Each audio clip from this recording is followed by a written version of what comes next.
Hi friends, ഇന്ന് നമുക്ക് പെട്ടെന്നൊരു ഫ്രൈഡ് റൈസ് ഉണ്ടാക്കിയാലോ. ഒരു ചൈനീസ് ഫ്രൈഡ് റൈസ് ചില്ലി ചിക്കൻ്റെ കൂടെയൊക്കെ കഴിക്കാനായിട്ട് നല്ലതാണ്. അപ്പം നമുക്ക് അതിന് ആവശ്യമായിട്ടുള്ള ഇൻഗ്രീഡിയൻസ് എന്താണെന്നൊക്കെ നോക്കാം. ഗാർലിക് വേണം, 6 അല്ലി ഗാർലിക്, പിന്നെ സ്പ്രിംഗ് ഓനിയൻ, മിക്സ്ഡ് വെജിറ്റബിൾ, പിന്നെ 3 മുട്ട, 1 ടീസ്പൂൺ സ്വീറ്റ് ചില്ലി സോസ്, ഒരു സോൾട്ട്, പെപ്പർ, പിന്നെ വേണ്ടത് റൈസ്, പിന്നെ soya sauce, light soya sauce. ഇപ്പോൾ നമുക്കിനി കുക്കിംഗ് സ്റ്റാർട്ട് ചെയ്യാം. നമുക്കിതിന് ഏത് ഓയിൽ വേണമെങ്കിലും ഒഴിക്കാം കേട്ടോ. ഞാനിവിടെ ഉപയോഗിക്കുന്നത് ഒലിവ് ഓയിലാണ്. എനിക്ക് ഒലിവ് ഓയിലിൻ്റെ ടേസ്റ്റ് ഇഷ്ടമുള്ളതുകൊണ്ട് ഞാനത് ഒഴിക്കുന്നു. അല്ലെങ്കിൽ നിങ്ങൾക്ക് പീനട്ട് ഓയിൽ എടുക്കാം, സിസെയിം ഓയിൽ എടുക്കാം, സൺഫ്ലവർ ഓയിൽ, ഏത് വേണമെങ്കിലും ഉപയോഗിക്കാം. അതിലോട്ട് ഞാൻ ഈ 3 മുട്ട പൊട്ടിച്ചിടുവാണ്.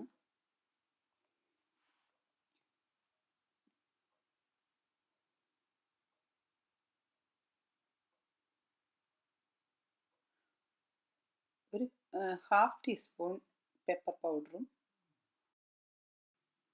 പിന്നെ ഇതിലോട്ട് ഒരു പിഞ്ച് ഓഫ് സോൾട്ട് അതിനകത്തായിട്ട് ആഡ് ചെയ്യാം.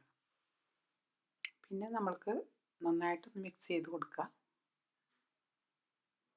പിന്നെ അതിൻ്റെ ഗ്രീൻ പാർട്ട്, ഈ സ്പ്രിംഗ് ഓനിയൻ്റെ ഗ്രീൻ പാർട്ടും കൂടി അതിനകത്ത് ആഡ് ചെയ്യുക. എന്നിട്ടൊന്ന് മിക്സ് ചെയ്തിട്ട് നമ്മൾക്കൊരു പാത്രത്തിലോട്ട് മാറ്റി വയ്ക്കാം.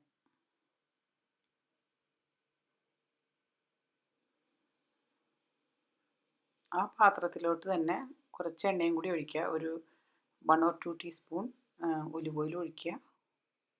എന്നിട്ട് അതിനകത്തേക്ക് ഗാർലിക് ഇടുക. ഹൈ ഫ്ലെയിമിൽ വെച്ചിട്ട് തന്നെ ഇടാം. വെജിറ്റബിൾ മിക്സ് ചെയ്യുമ്പോൾ നല്ല ഹൈ ഫ്ലെയിമിൽ തന്നെ വെക്കണം. പിന്നെ അതിലോട്ട് ഈ വൈറ്റ് പാർട്ട് ഓഫ് സ്പ്രിംഗ് ഓനിയനും കൂടി ആഡ് ചെയ്യുക. ഗ്രീൻ പാർട്ട് അടുത്ത ഇതിൽ നമുക്ക് ഫ്രൈഡ് റൈസിൻ്റെ കൂടെ ആഡ് ചെയ്യാം.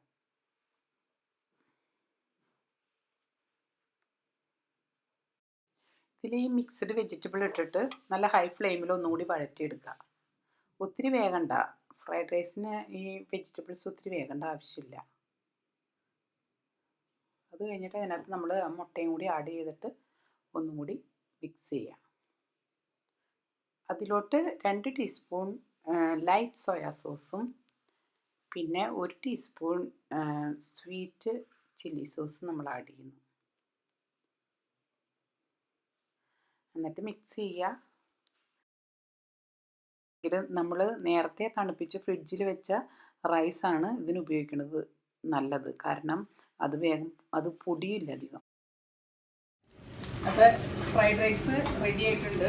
ഇത് ഭയങ്കര ഈസിയാണ്. നമ്മൾക്ക് ചോറ് തലേദിവസം ഉണ്ടാക്കിയിട്ട് ഫ്രിഡ്ജിൽ വെക്കാം. എന്നിട്ട് ഫ്രിഡ്ജിൽ നിന്ന് കുറേശ്ശെ എടുത്ത് ഉണ്ടാക്കിയാൽ മതി.